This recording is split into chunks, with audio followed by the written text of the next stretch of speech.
Well, I was just taking photographs for fun.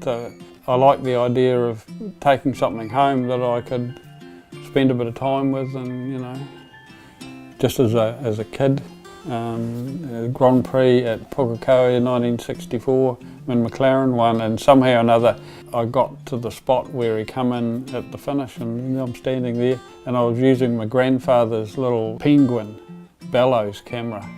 He taught me how to process, and the photo's pretty blurry, I think, but it is the first one. But the files negatives that I can use, probably 67, 68. And in the early days, I'd go to a meeting with 2 rolls of film, maybe a roll of colour transparency with 36 shots, so that had to last the day or the 2 days if it was a 2-day meeting. I went the black and white way. I actually liked the black and white, the dynamics of it compared to the colour anyway. But doing my own processing, I could see and learn, what I was getting. But the interesting thing with digital is that you sort of, digital, you could lose a lot. But when you think about it, you had 1 roll of film, you could lose that too. So it seemed to be, once you realised that, it was easier to lose film than it was digital file.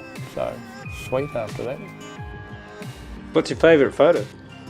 Probably the one of Kenny at Ruapuna. I usually ran 2 cameras. Somebody has picked up and shot it. To this day I have no idea, but I didn't know it was on there till I processed the film. There's one of Graham Lawrence going along the hangars at Wigram in his Lola with a little ping of light off the windscreen. That was at Bay Park.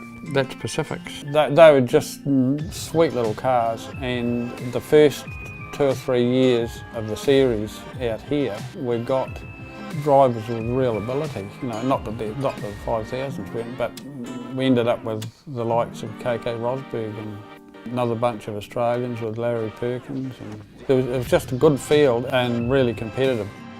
The Grand Prix is one of the oldest Grand Prix still running in the world, and I like the fact that it's contested by the Toyotas, which is our premier single-seater class, and it's the sort of cars that the young guys need to go through in their career towards wherever, Formula One or whatever, These kids that are being brought out here and to race in the Toyota series, look how many of them are on the verge of Formula One. I mean, it's unprecedented. The chase is on, coming down to the end of the first I reckon it's brilliant. The Toyota races, the cars are on a piece of string, that's probably closer than any of the single-seater racing we've seen over the period. That's what I like about single-seater motor racing. It matters who wins.